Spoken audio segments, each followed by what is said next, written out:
Pakistan Tehreek Insaf, Pakistan Peoples party یا پاکستان مسلم league نون، کون بنے گی غریب عوام کی آواز اور کون نکالے گی پاکستان کو اس آئینی اور سیاسی بحران سے؟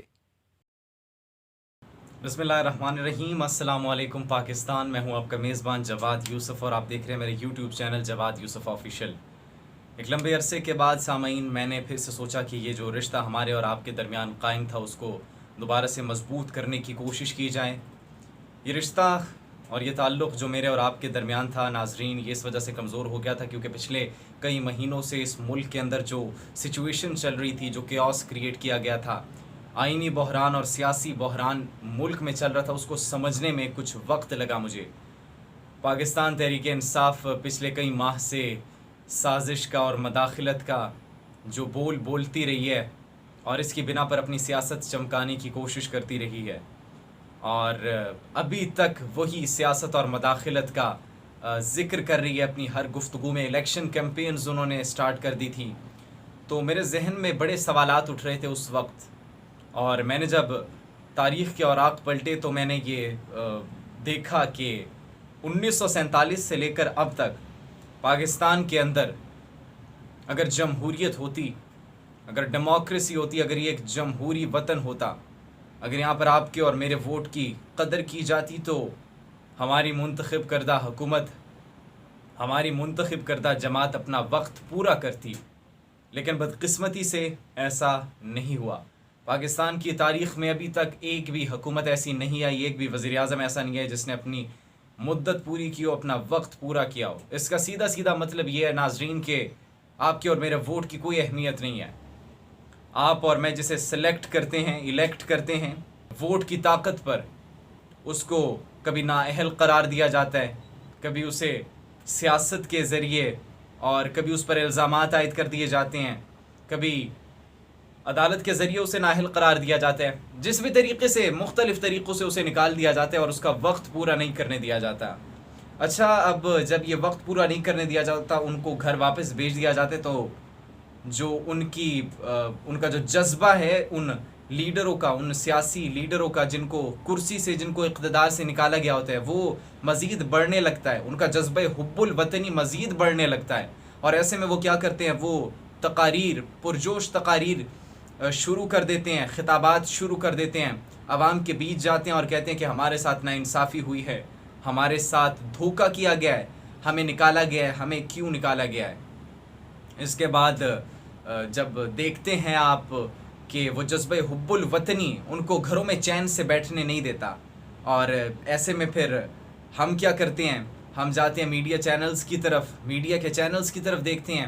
جب ایک چینل کو ہم دیکھتے ہیں اور ایک چینل کو دیکھنے کے بعد ہم اینٹی گورنمنٹ بن جاتے ہیں، جب دوسرا چینل ہم دیکھتے ہیں تو ہم پرو گورنمنٹ بن جاتے ہیں، تو یہ سلسلہ بالکل جاری و ساری ہے۔ اور یہ جو ملک کے اندر کیوس کریٹ کیا جاتا ہے، اس کا نقصان کس کو ہوتا ہے؟ اس کا نقصان صرف پاکستان کی عوام کو بھگتنا پڑتا ہے، آپ کو اور مجھے بھگتنا پڑتا ہے۔ اس کی کس صورت میں ہمیں یہ بھگتنا پڑتا ہے؟ ہمیں یہ مہنگائی کی صورت میں، ہمیں یہ ہماری تعلیم سے بالکل سائڈ پر کر دیا جاتا ہے، ایک ایسی سچویشن کریٹ کر دی جاتی ہے کہ اس کی وجہ سے ہمارا مائنڈ، ہماری جو ایکٹیویٹیز ہیں وہ بہت زیادہ متاثر ہوتی ہیں، اور ہم ان کی گیم کا، ان کے ڈرامہ کا پراپر حصہ بن رہے ہوتے ہیں۔ ہم اپنا سب کچھ چھوڑ کر ان کو ڈیفینڈ کرتے ہیں، یہ نہیں سوچتے کہ ملک کی مفاد میں کیا ہے، آپ کا ملک اس وقت کس طرف جا رہا ہے۔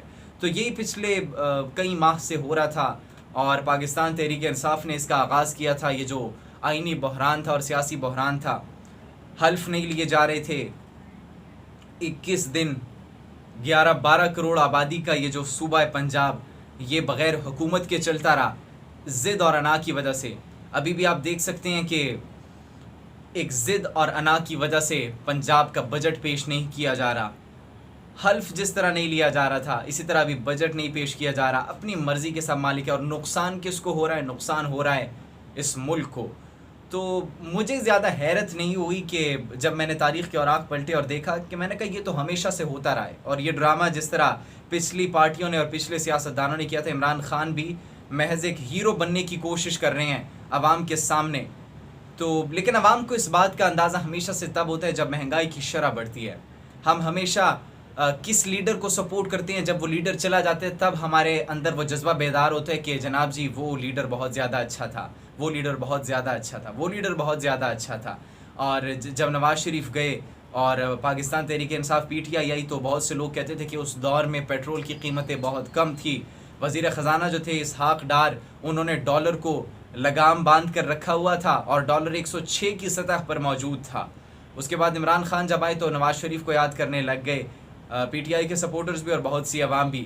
اب جب ایک مرتبہ پھر سے شہباز شریف وزیر اعظم بنے اور نون لیگ کی حکومت آئی ہے تو پی ٹی آئی کو یاد کیا جا رہا ہے, عمران خان کو یاد کیا جا رہا ہے کہ ملک کے اندر جو مہنگائی کی شرح ہے وہ بڑھ رہی ہے. تو میرا ناظرین آپ سے یہی مطالبہ ہے کہ آپ سب اس جو پولیٹیکل ڈرامہ چل رہا ہے اس کا حصہ بالکل نہ بنیں, حقیقت کو سپورٹ کریں. جو اس ملک کے بارے میں سوچے گا, جو ملکی مفاد کے بارے میں سوچے گا, جو ذاتی مفاد کو چھوڑ کر قومی مفاد کو فہرست پہ رکھے گا, سر فہرست رکھے گا اور ترجیح دے گا قومی مفاد کو, تو آپ اس بندے کو سپورٹ کریں. اور میں آپ سے یہی کہنا چاہوں گا کہ یہ جو اب سب کچھ کریٹ کیا جا رہا ہے, ایک مرتبہ پھر سے سچویشن, ایک بحران کریٹ کیا جا رہا ہے پنجاب کے اندر اور پورے پاکستان کے اندر, آگے بھی یہ کریٹ کیا ہوگا. آپ نے اس کا حصہ نہیں بننا, آپ نے صرف نکلنا ہے گھروں سے باہر, سب نے گھروں سے باہر نکلنا ہے. جمہوریت کس طرح سے آئے گی؟ جمہوریت ایک ہی طرح سے آ سکتی ہے. جمہوریت اس طرح سے آ سکتی ہے کہ آپ سب اپنے گھروں سے باہر نکل کر ووٹ کاسٹ کریں. آپ سب کو گھروں سے باہر نکلنا ہوگا اور آپ نے اس نظام کو تبدیل کرنا ہوگا, تبھی حقیقی. کیونکہ اگر آپ ووٹ کاسٹ نہیں کریں گے تو پھر آپ کا ووٹ کوئی اور کاسٹ کر دے گا. اور آپ یقیناً جانتے ہوں گے کہ میں کس کی طرف بات کروں اور کس کی طرف اشارہ کروں کہ آپ کا ووٹ کون استعمال کرے گا. اور جب آپ کا ووٹ استعمال ہو جائے گا پھر ظاہری سی بات ہے کہ اس ملک کو نقصان پہنچے گا, اور آپ کے اوپر جو لیڈرز آئیں گے, جو سیاستدان آئیں گے, وہ بھی آپ کے بارے میں نہیں سوچیں گے. جو آپ کا ووٹ استعمال ہوا ہوگا, جن لوگوں نے ووٹ استعمال کیا ہوگا, وہ ظاہری سی بات ہے پھر ان کی بات مانیں گے اور ان کے حق میں فیصلے کریں گے. تو بس یہی میں کہنا چاہوں گا کہ آئندہ جب بھی کوئی ایسی سچویشن کریٹ کی جائے تو پاکستان کی عوام آپ سب کو, جب آپ ایک جمہوریت کریٹ کریں گے اس ملک میں, ووٹ کاسٹ کریں گے, پھر اگر حکومت کو کوئی بھی کسی بھی طریقے سے نکالنے کی کوشش کی جاتی ہے, مداخلت کرنے کی کوشش کی جاتی ہے, پھر میں یہ ریکویسٹ کروں گا آپ سب سے کہ آپ سب گھروں سے باہر نکلیں. آپ سب گھروں سے باہر نکلیں اور یہ بتائیں کہ پاکستان کے اندر یہ جمہوریت ہے, یہ ٹاپ پر ہے, یہ ڈیموکریٹک سٹیٹ ہے. ہم نے ایک منتخب کی ہے حکومت, اور ہم جس حکومت کو منتخب کرتے ہیں اور ہم نے جس حکومت کو منتخب کیا ہے وہ 5 سال گزارے, اپنا پورا وقت گزارے, اور پھر وہ ہمیں جواب دے کہ اس نے اس 5 سال کے اندر کیا کیا ہے. ان کی کارکردگی پر پھر ہم آخر میں یہ سوال اٹھائیں. اگر وہ آپ کی کارکردگی اور آپ کی امیدوں پر پورا اتری ہے ان کی کارکردگی, تو پھر آپ انہیں دوبارہ بھی لائیں, اور اگر وہ آپ کی امیدوں پر پورا نہیں اتری تو پھر آپ کے پاس ووٹ کا حق ہے, آپ کے پاس جمہوریت کا حق ہے. تو اسی طرح اب یہ ایک میرا پیغام تھا, چونکہ اب میں نے دوبارہ سے آغاز کر دیا ہے ویڈیوز بنانے کا اور آپ کے ساتھ یہ سلسلہ جو ہے ایک مرتبہ پھر سے قائم و دائم رکھنے کا. تو ابھی آپ سے فی الحال اجازت چاہوں گا. اپنا بہت سا خیال رکھیے گا, اور جو حضرات یہاں پر نئے ہیں چینل کو سبسکرائب, بیل آئیکن کو پریس کر دیجیے گا تاکہ میرا اور آپ کا رشتہ اسی طرح قائم و دائم رہ سکے. انشاءاللہ بہت جلد ایک نئی ویڈیو کے ساتھ آپ کی خدمت میں حاضر ہوں گے. اپنا بہت خیال رکھیے گا. اللہ نگہبان.